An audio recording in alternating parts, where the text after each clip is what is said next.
Assalamualaikum warahmatullahi wabarakatuh. Selamat pagi sobat semua, bergabung lagi bersama saya Alia dalam acara Bisang, Bincang-Bincang Siang di kanal YouTube Fakultas Kedokteran Universitas Trisakti dengan tema pengaturan haid untuk ibadah umroh.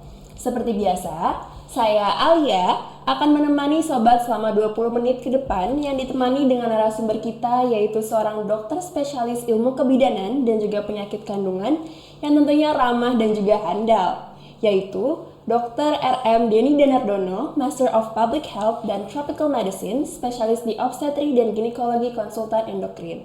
Beliau adalah lulusan Universitas Diponegoro Semarang dan sudah bergabung menjadi staf pengajar di FK Sakti sejak 1 September 2015. Baik, mungkin langsung saja kita sapa ya sobat-sobat narasumber kita pada pagi hari ini.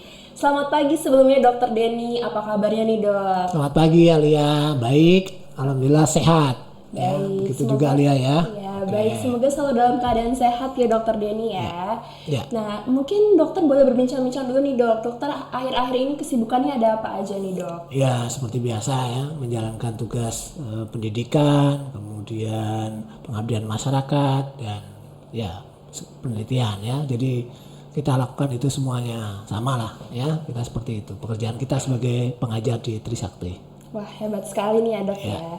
Nah, kebetulan nih dok, kita pada pagi hari ini akan membahas seputar pengaturan haid untuk ibadah umroh seperti itu.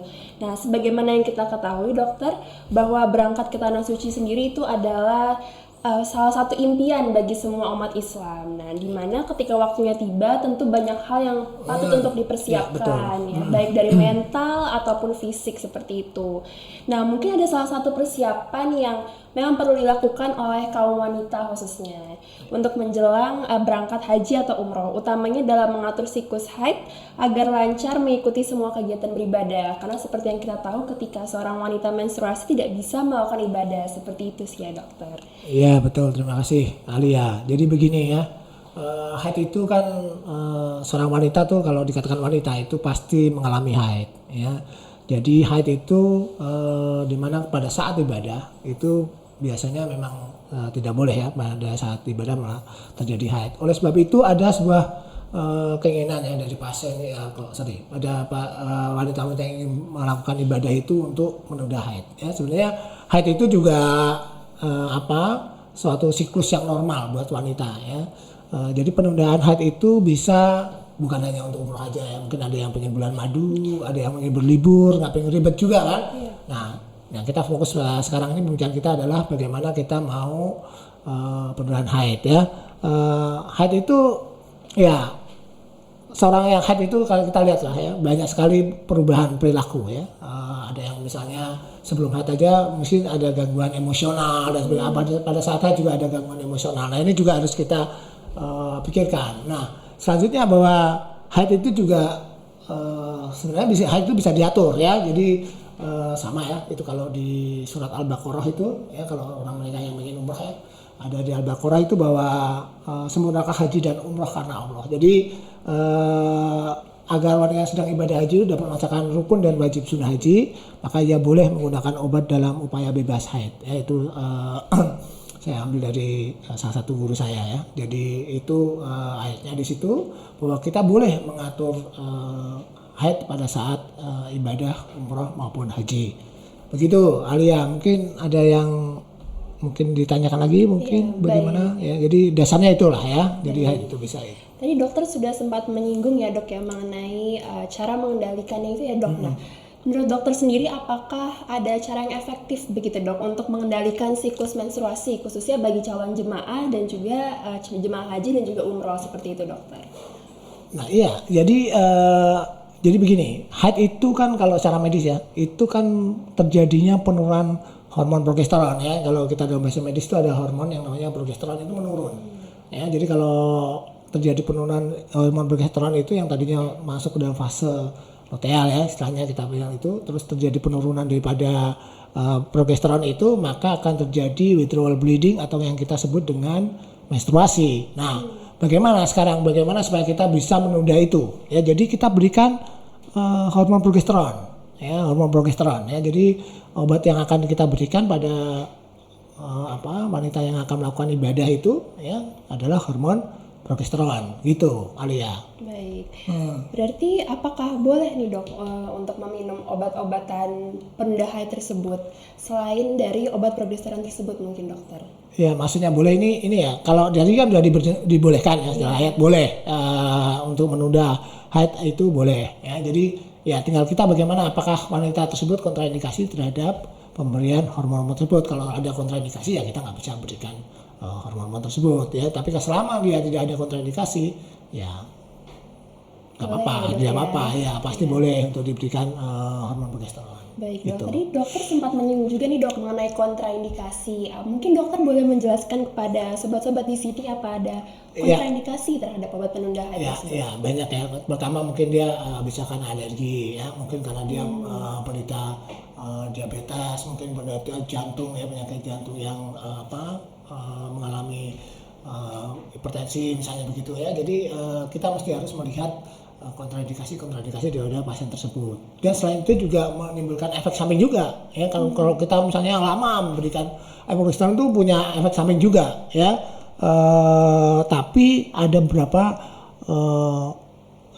progesteron yang bisa memberikan efek yang minimal. Terus kenapa diberikan progesteron itu juga karena alasannya juga karena murah ya atau mudah didapat ya, itu pertimbangannya untuk diberikan progesteron. Baik dok, lalu adakah pertimbangan? Tadi dokter sempat mengatakan mengenai efek samping ya dok. Ya. Nah mungkin boleh dijelaskan nih dok efek samping baik jangka panjang maupun jangka pendek apabila mengonsumsi obat penunda haid tersebut seperti ya. Kalau pastinya biasanya yang memberikan efek samping kalau dia menggunakan lama ya dari progesteron itu ya. Ya progesteron itu ada yang menimbulkan efek androgenik misalnya gitu ya. Apa itu androgenik? Yaitu misalnya mudah timbulnya jerawat ya. Terus menimbulkan haid yang akan lama juga nantinya ya, mungkin spotting begitu ya. Itu efek-efek samping daripada pemberian progesteron yang akan lama, salah satunya itu ya. Itu. Baik dokter, lalu apakah ada jenisnya mungkin dokter, jenis obat penunda haid yang memang aman untuk orang-orang yang memiliki kontraindikasi tersebut? Banyak dong, jenis-jenisnya tuh banyak. Salah satunya progesteron itu kan nama aslinya progestin tuh.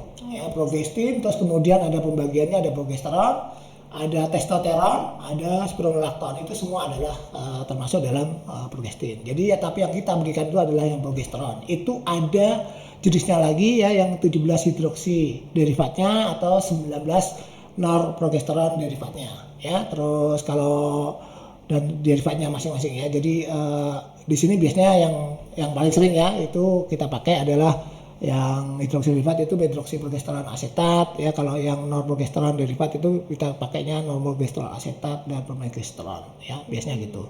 Tapi tetap banyak ya, ada yang mengandung testosteron itu biasanya yang non-testosteron ya, yang biasa kita pakai nanti itu biasanya yang progestin dari testosteron ya, biasanya begitu. Baik dokter, lalu apakah ada saran amannya nih dok mungkin dalam penggunaan obat penunda haid tersebut? Aman ya, selama kita untuk ibadah haji ya aman ya, gitu aman. Untuk menggunakannya sendiri bagaimana dok?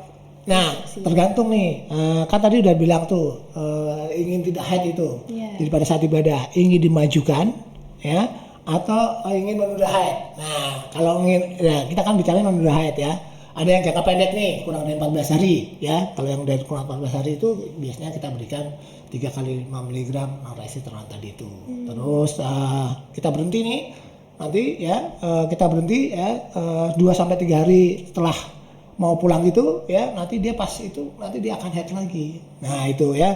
Tapi kalau ingin memajukan haid ada juga caranya ya. Jadi kalau mana nih yang menguntungkan ya kan, dia di mana fasenya. Kalau ingin memajukan haid ya kita mulai memberikan 3 kali 5 mg ya 9 hari sebelum dia haid ya, 9 hari sebelum haid yang dimajukan ya, kemudian sampai 3 hari sebelum haid yang diperkirakan obat dihentikan gitu. Jadi mau dimajukan apa ditunda itu bisa aja. Baik dok, berarti tergantung dari keinginannya ya dok? Ya, dan dilihat situasinya ya kan, misalnya kita mau berangkatnya udah mepet nih, waduh tiba-tiba ibunya pengen udah mau berangkat, kemudian gini mau berangkat, ya udah berarti udah mendekati, ya udah kita kurang dari 14 hari itu kita berikan aja. Ya kalau dia kurang 14 hari itu jangka pendek berarti ya, kita berikan 3 kali 5 mg ya selama dia melakukan ibadah terus minum begitu. Baik dokter, mungkin ke pertanyaan selanjutnya ya dok ya. Apabila nih dok, mungkin ada seorang wanita yang sudah minum obat sebelumnya, namun saat melaksanakan rukun haji tiba-tiba mengalami haid, itu kira-kira apa yang harus dilakukan dokter? Ya, jadi kita memberikan salah satu preparat ya. Kalau memang betul terjadi bercak ya, biasanya kan dia memberikan bercak begitu ya. Tapi kan menimbulkan keraguan daripada seorang wanita, makanya kita memberikan preparat estrogen yaitu Progenova yang mungkin kita bisa berikan ya, itu kita berikan tuh, tetap kita berikan ya 2 mg gitu ya preparat itu untuk sampai dia selesai melakukan ibadah ya. Jadi itu aja sih. Kalau udah stop ya biasanya kita nggak berikan lagi, biasanya sih sampai 2 sampai 3 hari aja kita berikan, kemudian dia percaya dia akan stop sendiri. Lalu menurut dokter Denny sendiri lebih baik menggunakan obat-obat penunda haid tersebut dokter, atau lebih baik mengikuti siklus dokter? Ya kan kita mau ibadah, kalau kita mau mengikuti siklus tiba-tiba terpotong ya sebaiknya sih dipersiapkan. Pasti mereka dengan keinginan ibadah tanpa terganggu dengan haid ya pasti dia akan menunda haidnya ya, atau supaya nyaman ya kan begitu. Tiba-tiba masa mau pas harinya ibadah haji ya kemudian haid, mereka pasti keinginan untuk tidak terjadi haid atau menstruasi di saat melakukan ibadah, supaya apa ya mungkin lebih nyaman, lebih khidmat dan tidak terganggu dengan kegiatan selama ibadah tersebut. Baik dokter. Alia. Baik dokter, sepertinya kita sudah hampir ke pertanyaan paling terakhir nih dok. Mungkin dokter bisa berikan saran-saran terakhir untuk wanita di luar sana yang mungkin akan melakukan ibadah haji ataupun umroh. Ya, jadi begini. Jadi kalau memang mau ibadah umroh ya sebaiknya itu kita atur haidnya. Ya, kita atur. Pertama haidnya supaya teratur dulu. Ya, yang kedua juga berapa lama. Ya, kalau haji itu kan ada yang 2 minggu, sekarang ada haji plus tuh yang 2 minggu atau yang 40 hari, ya kan? Nah itu mulai dipikirkan kapan saya harus menunda haidnya, ya. Bisa aja ya haid itu sampai lama, ya kita misalnya mau menunda lebih dari 14 hari itu juga bisa juga, ya. Jadi bawa obatnya lebih banyak, ya, karena menunda haid yang lebih dari 14 hari itu dosisnya beda. Tadi kan kurang dari 14 hari 3 kali 5, kalau lebih dari 14 hari kita harus memberikannya 2 kali 1 tablet, tapi terus begitu ya.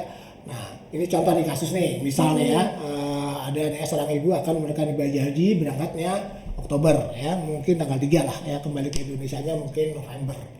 Ya kan? Ya, kalau nggak misalnya begitu ya.